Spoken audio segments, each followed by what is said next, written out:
बिस्मिल्लाहिर्रहमानिर्रहीम, अस्सलामु अलैकुम। लाखों करोड़ों दुरूदो सलाम मोहम्मद मुस्तफ़ा सल्लल्लाहु अलैहि वसल्लम और आले मोहम्मद पर। मैं हूँ उमर दराज गोंदल और आप मेरा यूट्यूब चैनल देख रहे हैं। कहते हैं कि मोहब्बत और जंग में सब कुछ जायज़ होता है, लेकिन इसका मतलब हरगिज़ ये नहीं होता कि आप अपने ही इत्तेहादियों के ऊपर या जो आपके साथ खड़े हुए उनके ऊपर ही वार कर दें। जायज़ से मुराद दुश्मन के खिलाफ होता है, लेकिन जो बाइडन ये पहली बार ऐसा काम किया है कि इकदाम लेना चाह रहे हैं रूस के खिलाफ, सजा देना चाह रहे हैं रूस को। लेकिन आप यकीन ये करें कि इस पूरी सूरत हाल के दौरान समझ ही आ रही है कि उन्होंने सजा दी है अपने इत्तेहादियों यूरोपीय यूनियन को। ये और पहला मौका है कि पब्लिकली यूरोपीय यूनियन की जो नुमाइंदा हैं, जो उनके जो सरबराह हैं, उन्होंने जो बाइडन और अमेरिका के खिलाफ बोले हैं और उनके फैसले को डिनाउंस किया है। अब इसका क्या मतलब है कि पहले तो आप सिर्फ यूरोपीय यूनियन लड़ने की हद तक मामला थे, अब इस मामले के ऊपर अमेरिका के सामने भी चीजें उन्होंने ये कर दी हैं। पहले नंबर के ऊपर तो मैं आपको ये बताऊंगा कि ये क्या किया। दूसरे नंबर के ऊपर चल के मैं आपको बताना ये चाहता हूं कि जो यूक्रेन के प्रेसिडेंट है, उन्होंने आज बरतानवी पार्लियामेंट के अंदर एंट्री मारी है। ना सिर्फ एंट्री मारी है, वहां पे वो अच्छे खासे जज्बाती नजर आए। क्या कहा बरतानिया वालों से और बरतानिया वालों ने उस हवाले से उनको क्या यकीन दहानी करवाई है, मैं आपको ये भी बताऊंगा। सबसे इंपॉर्टेंट खबर आज की वो ये है कि अब तक जंग के हवाले से रूस यूक्रेन दोनों दावे करते रहे और यूक्रेन कहता जी इतने फौजी मार दिए हैं, रूस वाले कहते जी हमने इतने फौजी मार दिए हैं। आज पहली बार इन दोनों से हट के जिसका सबसे ज्यादा इंटरेस्ट है इस जंग के अंदर, अमेरिका, और फिर अमेरिका की खुफिया एजेंसी CIA, जो पूरी दुनिया के अंदर मामलात को कंट्रोल करती है, हुकूमतें बनाती है, तोड़ती है, गिराती है, जंगें करवाती है और जंगें रुकवाती है।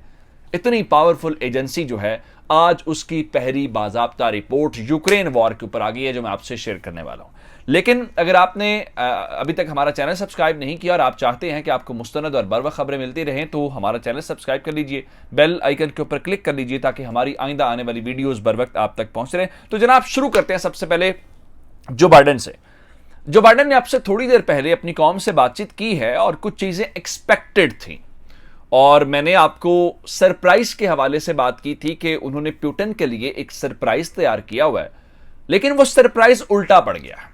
उल्टा इस लिहाज से पड़ गया है कि अमेरिका फैसला ले चुका है, बरतानिया ने फैसला लेने का इंडिकेटर दे दिया है, और उस इंडिकेटर की बुनियाद के ऊपर अब उन्होंने अपने सबसे बड़े इत्तेहादी यूरोपीय यूनियन को, जिसका बॉर्डर रशिया के साथ लगता है और वो डिपेंडेंट है किसी ना किसी लिहाज से एक दूसरे के ऊपर, खासकर यूरोप अपनी इकोनॉमी को लेकर रशिया के ऊपर डिपेंडेंट है, तो उन्होंने उनको रूस के सामने बेबस और लावारिस छोड़ दिया है।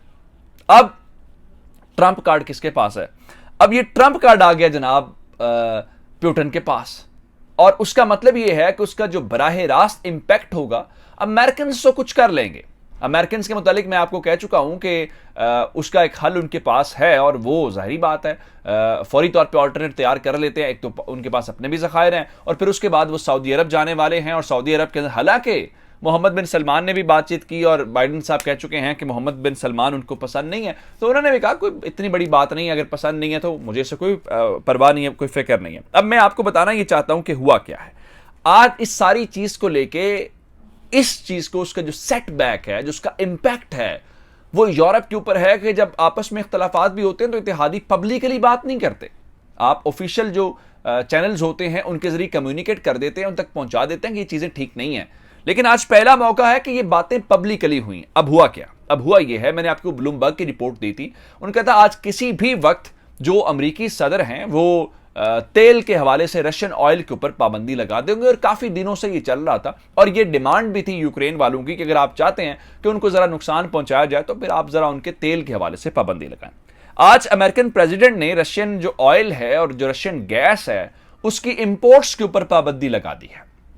उसके बाद उन्होंने खुद इस तकरीर के अंदर यह फरमाया कि ये जो फैसला है, जो उनके इत्तेहादी ममालिक हैं, जो जाहिरी बात है फिर यूरोपीय यूनियन ही है, या फिर उन इत्तेहादी सिर्फ अपने यूके को ही समझते हैं, उन्होंने बताया जनाब उनकी करीबी मुशावरत के बाद यह फैसला लिया गया। और यह फैसला लिया क्यों गया? उन्होंने कहा जी पुतिन को हम यूक्रेन के अंदर जंग किसी सूरत जीतने नहीं देंगे। फिर यह कहा हम नहीं चाहते कि हम रशियन ऑयल खरीद के जो पुतिन की वॉर है यूक्रेन के अंदर उसको सब्सिडी दें। यानी वो रेवेन्यू जनरेट करें और उस रेवेन्यू की बुनियाद के ऊपर वहां पे जंग लड़ें। अब इस चीज को लेके उन्होंने अपनी कंपनीज को भी वार्न किया है। हालांकि शेल जो है वो अमेरिकन कंपनी है और उसने तो आज रशियन जो ऑयल इंपोर्ट्स हैं उसके ऊपर अफसोस का इजहार किया और पाबंदी लगाने का भी किया। तो जनाब उन्होंने अपनी कंपनीज को कहा है कि आप जो है वो कीमतें नहीं बढ़ाएंगे, आप इन कीमतों को मेंटेन रखें। अब वो सऊदी अरब जाएंगे और सऊदी अरब जाके उनको कहेंगे तेल की पैदावार बढ़ा दें, मार्केट डिमांड को पूरा करें, क्योंकि मार्केट के अंदर प्राइसेस तो बहुत ज़्यादा ऊपर चली गई हैं। अब उसके साथ जो बरतानिया है उसने अमेरिका को देखते हुए फैसला ले लिया। हालांकि यूरोपीय ममालिक में से बरतानिया वो वाहिद मुल्क है जो लेस डिपेंडेंट था रशिया के ऊपर अपनी एनर्जी इंपोर्ट्स को लेके। उन्होंने ये फैसला किया है, वो इतने समझदार हैं बरतानवी भी, उन्होंने इंडिकेटर ज़रूर दे दिया है और उन्होंने कहा है कि हम 2022 के आखिर तक ये फैसला लेंगे। लेकिन यूरोपीय यूनियन के सदर ने पब्लिकली आज कहा है, और ये कल मैं आपको दे चुका हूं कि यूके वहां पे पाबंदी की मुखालफत कर रहा था, नीदरलैंड ने मुखालफत की, जर्मनी ने मुखालफत की, यूरोपीय यूनियन के प्रेसिडेंट ने कहा कि हमारे पास इस वक्त कोई ऑप्शन जो है वो पाबंदी लगाने वाली ज़ेरे गौर नहीं है और हम पाबंदी नहीं लगाने जा रहे। और ये पाबंदी लगा के आपने रशियंस को मौका दिया है और अगर रशियंस ने गैस बंद कर दी तो फिर यूरोपीय यूनियन और यूरोपीय ममालिक का क्या होगा? अमेरिकन को इस बारे में वो तो अल्टरनेट तैयार कर लेंगे, लेकिन यूरोपीय यूनियन के पास इस वक्त अल्टरनेट नहीं है जिसकी बुनियाद के ऊपर वो शोर कर रहे हैं। अब आगे चलते हैं। बरतानिया जो कि बहुत एक्टिव है सारी सूरत हाल के दौरान, और आज से चंद रोज पहले बरतानवी पार्लियामेंट का इजलास था और वहां पे सफीर आई यूक्रेन के, तो पूरे पार्लियामेंट खड़ा हो गया, क्लैपिंग की गई, अप्रिशिएट किया गया, जी आप बहुत रेजिस्ट कर रहे हैं। आज ज़ेलेंस्की ने वहां पे एंट्री मारी है और चूंकि वो मुल्क से बाहर तो नहीं जा सकते, यूक्रेन के प्रेसिडेंट जो हैं उन्होंने आज वर्चुअल खिताब किया और जो बरतानवी रुकने पार्लिमान है उनसे खिताब किया।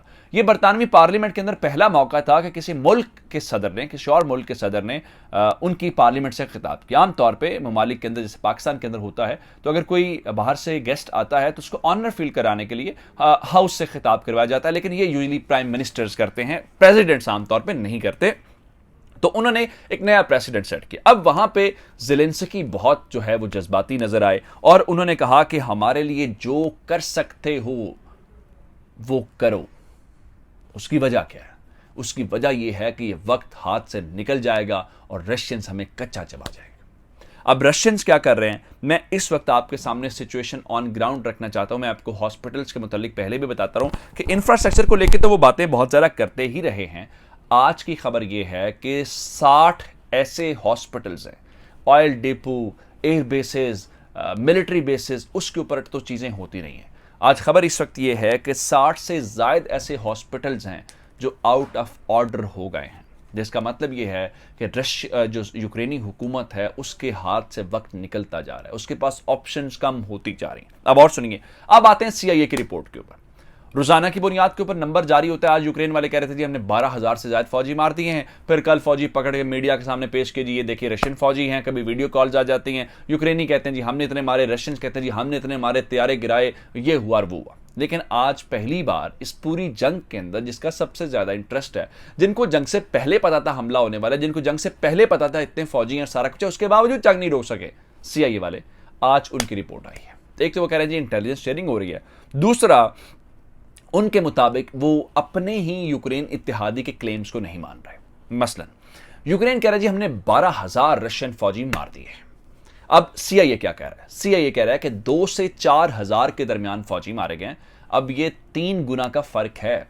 इसका मतलब यह है कि जो यूक्रेनी हुकाम क्लेम्स कर रहे हैं वो एग्जैजरेटेड है, मुबालगा आराई के ऊपर मुश्तमिल है। फिर आगे चलिए, एक बात वो जरूर कह रहे हैं, वो कहते हैं जी रशियंस ने इस रेजिस्टेंस का आइडिया उनको नहीं था, वो उन्होंने अंडर एस्टिमेट की उसकी ताकत यूक्रेन की।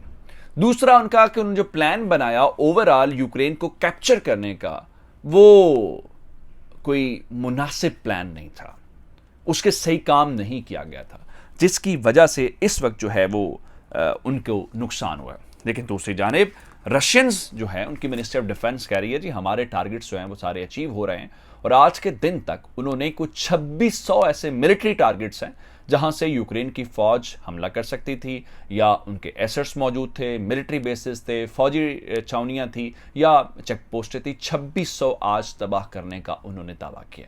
ये अब तक की डिटेल्स थी। मुझे उमर दराज गोंदल को फेसबुक, ट्विटर, इंस्टाग्राम के ऊपर फॉलो कर सकते हैं। मेरा यूट्यूब चैनल सब्सक्राइब कीजिएगा। आपके समातों का बहुत शुक्रिया। खुदा हाफिज़।